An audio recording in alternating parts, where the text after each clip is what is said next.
Hi, this is Steve Stanulis with another episode of Screw the Clout.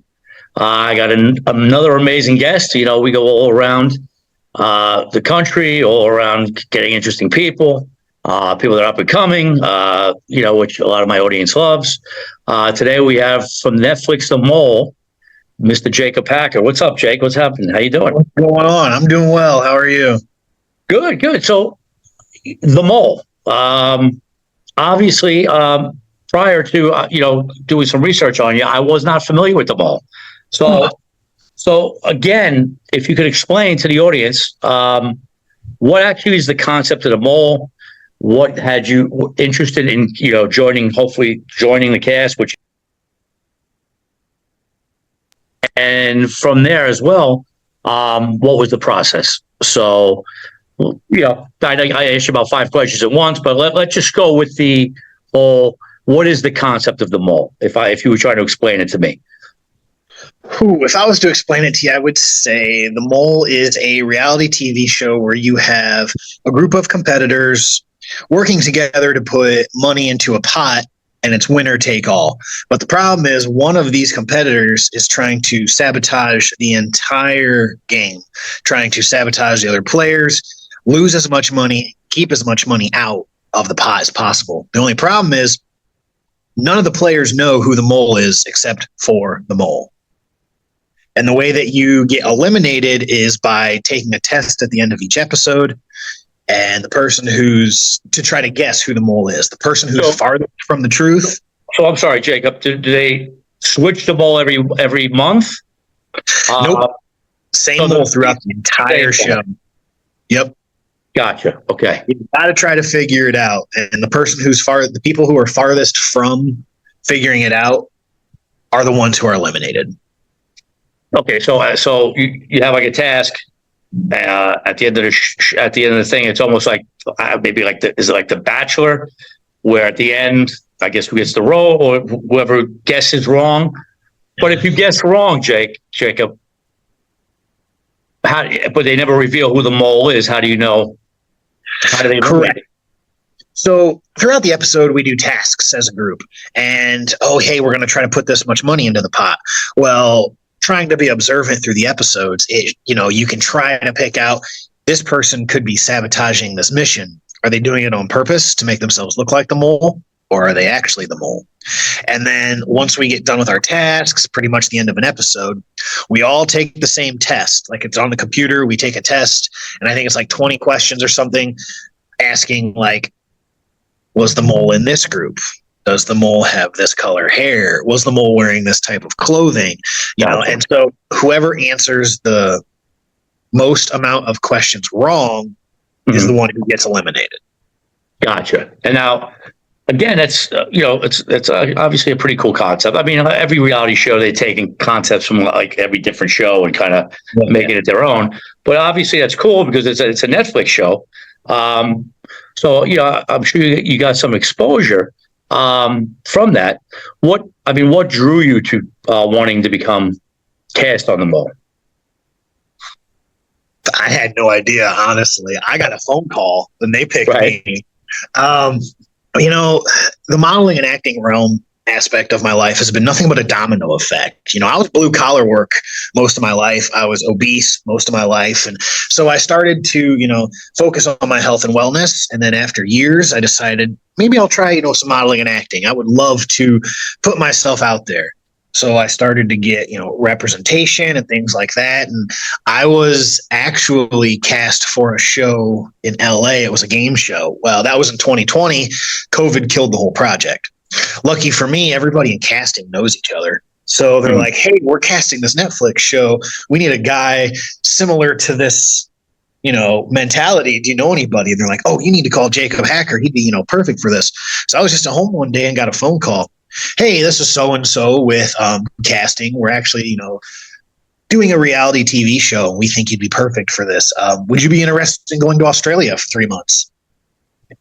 Yeah, let me check my calendar. Yeah, right. Yeah, absolutely. So I went through the vigorous, insane process of casting for reality TV. And sure enough, I was out of, I think they said like 5,000 applicants. It was narrowed down to us 12. Wow. Now, what did they do? Like six males, six females? Actually, yeah, there was. That's I what believe I would figure. That's what I would figure. Were the girls hot? there was some good lookings in there. I That's tell what you. I could imagine. I mean, Yeah. yeah, because you got to have some of that synergy and maybe some chemistry and Right, you know, right. yeah. Are you single right now? No, I'm not. Were you single During when the show was going on? during the show, I was. Yeah. Was there? I don't want to get you in trouble, but was there any cool things off the set? You know what? I will say, Sandy, if you're watching, you're still my number one pick from the show. Sandy Sandy, was we my. love you, and you're Jacob's girl. So She always was. She always would just get so annoyed. I'd be like, Sandy. She'd be like, shut up, Jacob. But no, they kept us so tight under wraps. Like when we weren't filming, we weren't allowed to be around each other. Anytime we would want to go do something or needed to do something, we would have to have handlers, our babysitters. Oh yeah, they didn't want anything ruined from the show. wow. Yeah, it was insane. It was like being in junior high again. Elementary school. You had babysitters everywhere you went. Really. Oh yeah. Wow. So around that, I guess Netflix. I guess they were around that tight. I figured, reality. Once the cameras are off, everybody's got I wish. Was it really a lot more? Yeah, no doubt. Australia. I mean, how long would you be there? Was it very competitive, or did you make friends on the show, or how'd that go? We like to call ourselves a dysfunctional family because we argued, we fought, we didn't see eye to eye, but we all still really got along no matter what. I guess it makes sense because we're 12 Americans stuck together for 3 months on the other side of the world. We all got along and we all did really well together, but there was a lot of tensions on and off camera. Nothing too horrible though. It was a dysfunctional family. Right. And you got, you didn't win, but you got pretty deep into it, correct? Yeah, Final Four. Final Four, that sucks. What was the final prize? 101,000 and some change. So you got nothing for being in the final. It was only one person wins, right? Yeah, we all got paid for doing the show, but nothing close to that. Not even close. So with your episode, when you got eliminated, playing Monday morning quarterback, what could you have done differently, or what did you do, or what happened? So after you step back, once you're eliminated and you step back from the game and look at it from an outsider's perspective, you go, now I know who it is and what it is. Granted, I was so far in, it could have only been like one other person at that time. Right. So I was like, oh man, okay, now I know who it is. Right. But so when you were 4, it was really 3 because one was the mole, correct? When I was 4, there was 5. So okay. I got you. After I got eliminated, there was 3 players left in the mole. Gotcha. And now, so talking about the whole thing now, it's kind of finished, and you've moved on. Is it experience? I know what the answer is going to be, but is it an experience you would do again? Absolutely, yeah. It was the experience. You mean you'd fly to Australia again for free, get paid, and hang out? Some of the most beautiful areas in the world. Yeah. It was a lot more stressful, than I anticipated it to be, because they told us right at the beginning, they're like, afterwards, you have to go through so many counseling sessions, we have to help you get reacclimated to the real world. And I'm like, I deal with shit like 10 times worse than this at my real job. This is going to be nothing. Well, that is your life for 3 months. Once you get eliminated, you're like, holy cow, there's more to life than just this reality show. I've got a family. I've got a real job I got to go back to. Holy hell. So it is very, very difficult to get back into the real world and the real everything. Right. So well, again, so which segues into my next, question. You're a fireman, right? Yes. Firefighter, paramedic. Firefighter, paramedic in Ohio. Yep. Okay. How did you get that time off to say, hey, by the way, hey, I need some time off. I'm going to be gone 3 months. I'm going to do a game show. How does that fly? Because being a former New York City police officer, they'd be like, yeah, all right, bud. We'll see you tomorrow. Or, or maybe we'll give you 2 weeks, but they, 3 months, that doesn't, it didn't happen. How did you pull that off with your job? A couple ways. I was, number one, very fortunate. I had good support from the fire department. I had good leadership at the time in the city government, and I had a decent amount of vacation buildup, personal time, holidays. I took 1 month leave of absence, but when I was explaining all this to them, they asked me, what would you do if we told you, no, we're not going to allow you to go? And this day and age, you and I both know public safety employees are few and far between. You can't find, right. Nobody's getting into police. Nobody's getting into fire. Nobody's getting into EMS. Right. And I told them, I said, I'll put my 2 weeks in and quit because the city needs me more than I need them. And, I can go anywhere at that age. I was, I think, mid-20s. I was like, I got every certification I need. I'm single. I don't have any dependents. I'm in great shape. I can get hired anywhere like that. Right. So I wasn't too concerned, but they were like, okay, that's what we needed to hear. That's what we'll take to council. And they approved it. They said, yep, we want you to have this experience. We support you. We love you. Go have fun. Very good. I don't think that would have flown here. In New York, they'd probably been like, hey, listen, Sarge, I'm going to go to Australia and play. I'll go to a show called The Mole. I'll be back. Peace. What you say? They would have told me, I don't want to tell you what they would tell me, but listen, you're an element of where you're from, so that it worked. Yeah. So, you're still pursuing, obviously, an acting career. So, how is it living in Ohio? Going on, I mean, it's a whole different world now with COVID and all these different things. Obviously, put yourself on tape, but so you don't really have to be in New York or LA so much. But what is that? What you usually do as far as auditions go? Yeah, absolutely. We're very fortunate this day and age. If this was 20 years ago, I would have had to been in New York or Florida or LA. But everything's digital. Everything's online. My manager, he is in LA. My publicist is in Vegas. So he's in New York now. And I mean, I've got agency representation all over the Midwest. And so everything just online. That's crazy because 20 years ago, it was New York and LA. It wasn't even Florida or Atlanta that was it. So you either had to be there because, I mean, that was the greatest thing about COVID because, again, anytime you went on an audition for anything, no matter how big or small, you had to go, into the room, meet the casting director, blah, blah, blah, which, again, as somebody who produces and casts and directs and all that stuff, I still liked because you might like someone and in person, they might misinterpret a character, but then you say, hey, could you try it like this? And you could see if they can adjust. Where if somebody puts themselves on tape, whatever your choice was, that's your choice. So if it's wrong, you kind of, but again, it's 6 1 half dozen the other. You don't have to drive all around the city. So again, I get it definitely has its benefits. Are you working on anything now? Currently, just mainly like advertisements. That's big in my area. Everything's like advertisements. So I do a good handful of those. I just got back from Australia again. We shot for the 2025 Australian Firefighters calendar. I'm one of the 2 Americans that got to do it last year and this year. Okay. And so that was my big thing past few months. And now I'm just waiting for the next one. Awesome. And then, are you a firefighter or you EMS? Both. We're dual here. You do. Okay. Yeah. So it's the same here too. Yeah, so that's cool. So when is that it's coming out? 2025? Yep, 2024 is out now, obviously, and then 2025 will be released usually around October.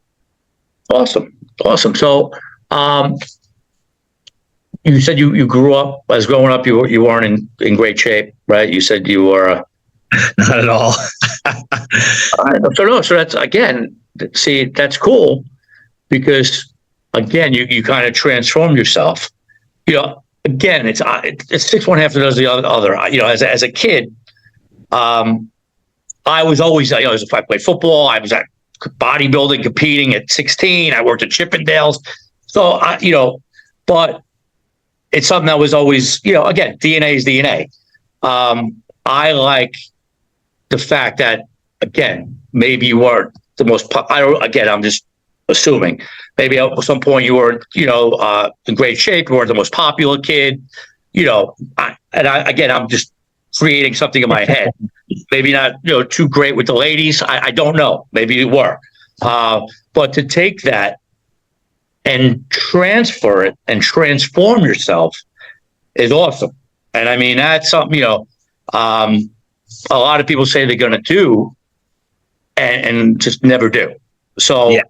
So what was this is the last segue into what the podcast actually is, which is why I'm saying this. With the Screw the Clout, I want to use that as what was your moment when you said, you know what, I'm tired of looking like this. I'm going to do something to make a change. What was that moment for Jacob? Probably like most men in their lives, and heartbreak. So, I'm sorry, go ahead. Yeah, my whole life, I was obese and I hated the way I looked. I had no confidence, no self-respect, no drive, shy. And I just always knew that I was destined for more, destined to, be the person in front of other people. My greatest skill is communication, especially with others. And once I got my life and my career somewhat established, I was like, all right, I've been trying to get in shape my entire life. It's finally time. So, I started working out and got in good with a bodybuilding gym. And then, then came heartache and pain and suffering. And I'm like, screw this. I'm just going to, throw everything I've got into this and see how far I can take it, nutrition. And I was early to mid 20s at that time. And so it was about 4 years of hard dedication before I decided to start looking into modeling and acting. And that was extremely hard because you take someone from what would be like, you blue collar in the trades going into the arts. Oh man, can you imagine the shit that I got? Whew. Yeah. Everybody likes to pick on each other and make fun of each other, but I still put myself out there and did it. And it was just, like I said earlier, a domino effect. It just started, one thing led to another, and here we are. That's amazing. But so you say in your mid early 20s is what. But was there something was there a breakup? Was there something that just was traumatic for you that changed, that said this, or you just said one thing, or did you just wake up and just say, I just want to change my life? Was there usually a story like yours? There's always a tragic breakup or a girl, Yeah, it was definitely both, but more of the breakup. Because when I was late high school, I tried to get in more shape. I just didn't have any education on how to be healthy. Right. And so I started to, exercise, do a lot of cardio, and I did that for a good amount of time. And then, so I was probably, I think maybe 24. And, I thought I was with the love of my life and I was going to get married and all that jazz. And then that ended in disaster. Huge disaster. And that's what really pushed me, like, all right, forget dating, forget, being in a relationship, forget love. I'm going to invest all of my time in the gym. So that's awesome. So this is the last question I want to ask you on this one. Was there ever a moment, because I had a moment like this, and again, I always kind of bring it back to myself because the stuff I could kind of relate to. Because as a kid, I remember being with a girl in high school, and we shut the door to hang out, whatever. She had a picture of a Chippendales guy, and I'm like, I was young, I was like 15, I was jealous. What do you have a guy? So I said I could do that, and she was like, "No, you can't do that." But so, and again, I had that moment where she had no idea. Years later, much later, but in the early 20s, and she was at a show, and I came out. It was like, you know what I mean? And I remember telling her in her ear, "I told you," and I so was there a moment for Jacob where you put all this work in and you had that full circle moment where you ran into that girl again? So many of those moments. I mean, That's fucking great. Oh yeah, going to a small high school. My graduating class was 64. Oh my God. And so our whole entire high school, we all knew each other. I mean, the school I graduated from is in the middle of a cornfield. It's tiny around here. So everybody knew me. Everybody knows everybody in like the Tri-County area. And so I had girls from my old school getting a hold of me once, I started to have some attention, some clout, and, look different. But that girl specifically, yeah, she went down a bad path, and and that bad path actually caused her to pass away. Oh boy. Well, it was approximately 3 years after our incident, where she had been working recovery steps multiple times, and she had gotten in contact with me. And I was like, yeah, whatever. I don't believe you. You never follow through. I've been healing from you. I don't want anything to do with you. Don't talk to me. Well, it just so happened a few years after our breakup, I seen her out in a town that neither of us ever go to. And she seen me and she tried to say hello, and I just walked right past her.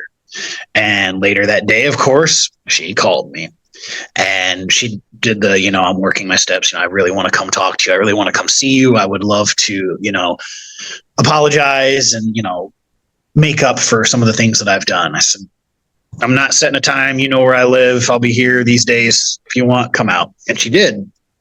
And number one, yeah, she was very impressed at the way that I looked, and she's like, where did these shoulders come from? Where did these muscles come from? Things like that. I'm like, yep, thank you. I guess I owe it to you. And it was actually, now that I'm looking back, it was bittersweet for me, because I feel like, from a religious standpoint, I feel like God brought her back into my life to forgive her and have one last good day, one last good memory before she passed away. Because it was like a week later she passed away. And so I was like angry at first. I was like, why? Would she come back in my life just to hurt me again when I spent all these years recovering? And then I realized, I was like, maybe it was for my own closure. Right. But the hard thing after that was, she was my drive for all those years. And it's sad to have this thought, but what is going to push me now in the future? Like, that was my anger, was what drove me to get in shape, get looking the best I ever fucking could.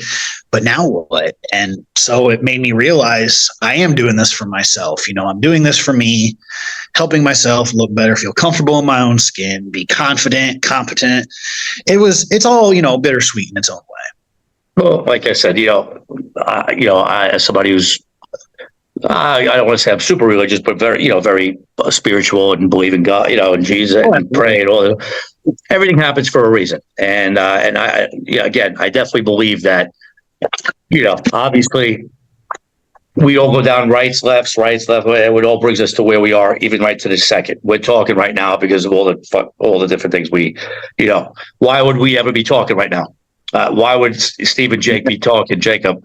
It's because everything that happened in our lives, and that's where we are here right now. So, maybe hopefully she's in a better place. Again, I hate always bringing it back to myself. I'm not, but I had a same situation, and she's gone too for the same reason. She told me I had a child with her, and I thought I had a child for 2 years. It wasn't mine. And then she ditched, and we raised him anyway. But the point is, when people in that state, everybody worries about them, unfortunately, and they're out having a good time, and everybody else suffers. So hopefully she's at peace and at rest. And again, not to end on a negative note here. Listen, I commend you. Again, we come from a very same cloth as far as where we come from, and what we've done and what we're doing, from blue collar, real blue collar workers, to following our dreams. And that's what everything is about on this podcast. So I would just like to let everybody know out there, or you let everybody know, I should say, how can they when I say they, the listeners, follow you? How do we follow you? How do we get in touch with you on social media and all that good stuff? The easiest one would be Instagram. That's my main source of social media. What is the handle? Do you just mind saying the handle? Yep. Jacob Eugene Hacker. It's my full name. Periods in the middle of each name, Jacob Eugene Hacker, and you'll find me right away. I've got blue check mark. It's a picture of me in a suit. Check it out. There's a lot of good photos on there, especially from, the Firefighters calendar and stuff like that. Physically fit, peak Jacob, good videos, lots of good stuff. Same for Facebook and Twitter. Well, X now, Twitter, but X. Yeah. That's right. Good, awesome. And one more time. Jake, I would thank you so much for coming on the show. Congratulations on you on going as far as you did on the mole. Absolutely. We look forward to seeing what you're doing next. Let's definitely keep in touch and look ahead. What are you going to say? I got a question for you, because this is probably something you've dealt with as well. It's kind of funny because I use my social medias pretty much strictly for business purposes to showcase, these are the things I'm doing. These are the things I'm going over. I try to keep it as real as possible. But here's something that my current girlfriend has said to me in the past. Now, once I started to transform, my looks, my physique, it gave people a different opinion on me. Mm-hmm. And I'm very fortunate because growing up the way I did, I'm a small town country boy. I'm very humble. I still struggle to see myself as that small, obese kid. But when she first met me, she thought I was some douchey gym bro because of the way that I was presented online. I'm like, how dare you? I spent my entire life crafting this. And she's like, I know now. She's like, I judged you too early. And I'm like, people do that to me now. And it's just insane. Have you ever had that? Unfortunately, yes. But again, it's not because it's some juicy gym dude or whatever. It's more because no matter what you do, and again, I don't want to start sounding Tony Robbins. People are going to make judgments on you no matter what. So most people in this business, as you know, they don't like to see you do well. It's a very shitty business where if you're doing well, instead of everybody being happy for you and you're setting the tone, showing people they can do it, instead they're like, why is it Jake? Why is it Jacob? Why am I not in Australia? Why him? So It's a very envious and shitty business when it comes to that in general. And obviously most people that train, and I don't, I just work, I did it like 20 years, the Chippendales thing. The most greatest looking guys with the greatest physique. And you know what? They're the most insecure motherfuckers you're ever going to deal with.